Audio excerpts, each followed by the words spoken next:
तुकाराम मुंढे हे नाव तुम्हाला माहीत असेल. तुकाराम मुंढे हे सध्या महाराष्ट्र राज्याच्या दिव्यांग कल्याण विभागाचे सचिव आहेत आणि त्यांनी एक धडक कारवाई सुरू केलेली आहे.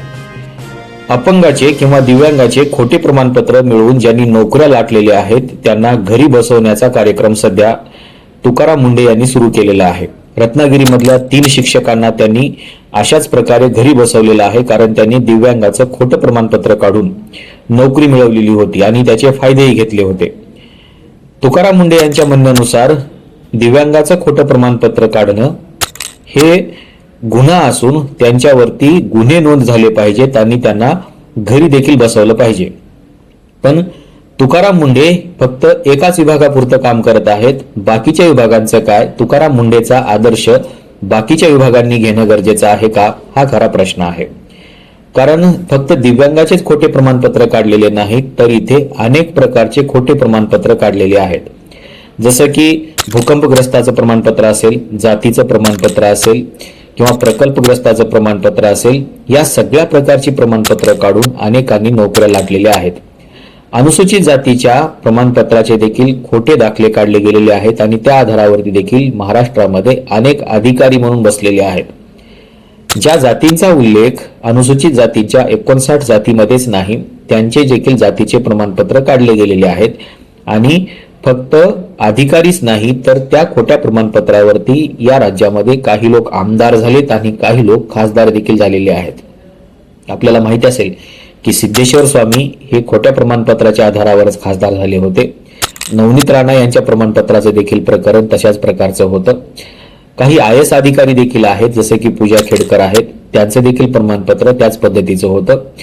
म्हणजे असे कितीतरी अधिकारी आहेत ज्यांनी फक्त दिव्यांगाचंच नाही तर अनेक प्रकारचे खोटे प्रमाणपत्र काढलेले आहेत. पण त्या विभागाच्या कुठल्याही सचिवांनी आतापर्यंत त्यांच्यावरती कार्यवाही केली नाही. तुकाराम मुंढे यांचा आदर्श सगळ्याच अधिकाऱ्यांनी घेणं गरजेचं आहे. आणि अनुसूचित जातीच्या बाबतीमध्ये अनुसूचित जमातीचे तर एवढे प्रमाणपत्र आहेत की ते विचारायची सोयच नाही. त्याचबरोबर ओबीसीचे देखील खोटे प्रमाणपत्र काढलेले आहेत. काहींनी चुकीचं उत्पन्न दाखवून नॉन क्रिमिनल सर्टिफिकेट काढलेलं आहे आणि त्यांनी देखील अशा प्रकारच्या नोकऱ्या लाटलेल्या आहेत. अशी अनेक प्रकरणं आहेत आणि सगळ्याच सचिवांनी जर अशा प्रकारे काम करायला सुरुवात केली तर महाराष्ट्रामध्ये एक वेगळी खळबळ देखील माजू शकते. हे प्रमाणपत्र घेऊन त्यांनी सरकारची फसवणूक केलेली आहे. इतकंच नाही तर दुसऱ्या एका व्यक्तीच्या सामाजिक न्यायाचा प्रवाह देखील रोखलेला आहे.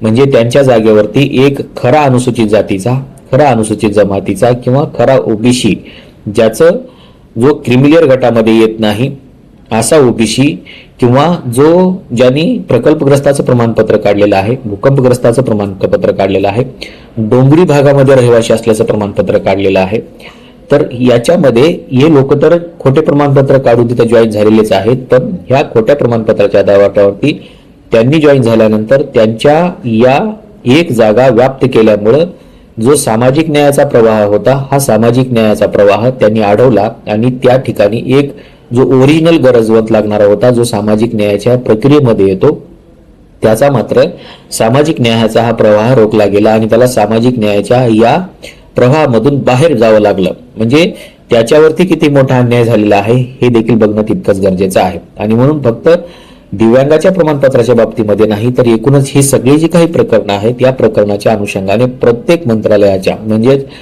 प्रकल्पग्रस्ताचे असेल, भूकंपग्रस्ताचे असेल, अनुसूचित जाती असेल, अनुसूचित जमाती असेल, ओबीसी असेल, या सगळ्यांमध्ये एक समिती नेमली पाहिजे आणि या समितीने या सगळ्या प्रमाणपत्राचं व्हेरिफिकेशन केलं पाहिजे त्या कार्यालयाच्या माध्यमातून. आणि जर ते कार्यालय त्यांची चुकीची माहिती शासनाकडे प्रोव्हाइड करत असेल तर त्या कार्यालयाच्या अधिकाऱ्यावरती देखील कारवाई केली पाहिजे.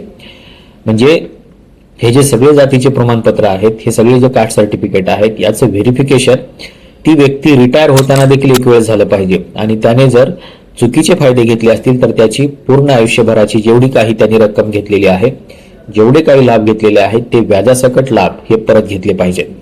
सामाजिक न्यायाच्या प्रवाहामध्ये या गोष्टीकडे कोणी बघत नाही.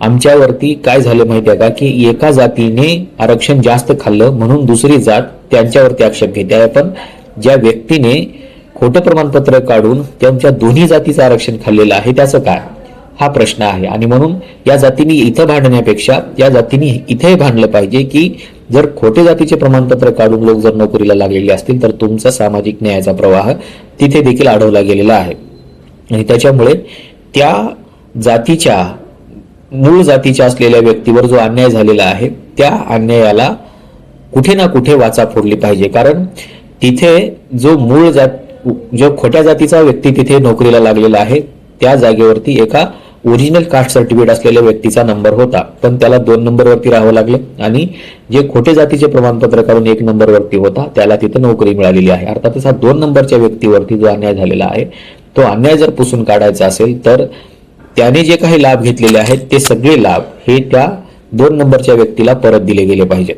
म्हणजे काय होईल तर इथे खऱ्या अर्थाने लोकांवरती दबदबा राहील। अन्यथा खोटी जातीचे प्रमाणपत्र काढून अनेक लोक हे नोकरीला लागलेले आहेत, त्यांनी फायदे घेतलेले आहेत, पण त्याच्यामुळे जो सामाजिक न्यायाचा प्रवाह अडवला गेलेला आहे त्यांच्यावरती मात्र गंभीर अशा प्रकारचे गुन्हे दाखल झाले पाहिजेत।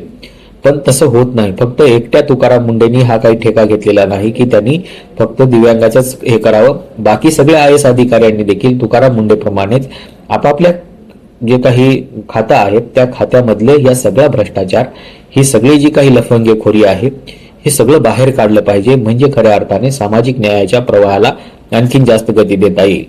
आपल्याकडे चपराशापासून ते खासदारापर्यंत अनेकांकडे खोटी जातीचे प्रमाणपत्र आहेत, SCचे आहेत, STचे आहेत आणि आता तर जिल्हा परिषदेच्या निवडणुकांमध्ये त्या सर्टिफिकेटवरती म्हणजे व्हॅलिडिटी झालेल्या सर्टिफिकेटवरती फक्त निवडणुकीकरिता एवढंच लिहिलेलं असतं, कारण त्याचं मूळ व्हेरिफिकेशन खोलात जाऊन झालेलं नसतं। त्याच्यामुळे त्याचं व्हेरिफिकेशन नंतर देखील केलं गेलं पाहिजे। ज्यावेळेस या व्यक्तीच्या प्रमोशनचा मुद्दा येतो त्यावेळेस देखील त्यांच्या जातीची पडताळणी पुन्हा झाली पाहिजे। आता तुम्ही म्हणाल याला खूप लेंदी प्रोसेस लागेल, त्याच्यावरती अन्याय होईल। अन्याय अजिबात होणार नाही, कारण जो ओरिजिनल जातीचं प्रमाणपत्र याच्याकडे आहे, जो मूळ जातीचा आहे त्याला हा अन्याय वाटणार नाही, कारण तिथे जे काही प्युरिटी येणार आहे त्याच्यामुळे तो सामाजिक न्यायाचा जो प्रवाह आहे तो आणखीन जास्त विस्तारित होणार आहे आणि मूळ जातीच्या लोकांनाच त्या ठिकाणी संधी दिली जाणार आहे। त्याच्यामुळे हे जे काही खोटी जातीचे प्रमाणपत्र आहेत हे खोटीच्या जाती प्रमाणपत्र रोखण्यासाठी महाराष्ट्र शासनाने आणि त्या मंत्रालयाच्या सचिवांनी तुकाराम मुंडे सारखाच आदर्श घेणं गरजेचं आहे। आपल्याला नेमकं काय वाटतं हे सांगायला विसरू नका की तुकाराम मुंडे प्रमाणेच हे सगळं चाललं पाहिजे का, की त्यांनी जे काही पाऊल उचललेलं आहे तशाच प्रकारचं पाऊल अनुसूचित जाती जमाती, OBC, प्रकल्पग्रस्त आणि भूकंपग्रस्त या सगळ्याच बाबतीमध्ये उचलले गेलं पाहिजे का? आपल्याला नेमकं काय वाटतं हे सांगायला विसरू नका। आपल्याही आजूबाजूला जर कोणी असं असेल तर त्याच्यासाठी आपल्याला काय करता येईल हे सांगायला देखील विसरू नका। आजच्या व्हिडिओमध्ये आपण इथेच थांबूया। धन्यवाद।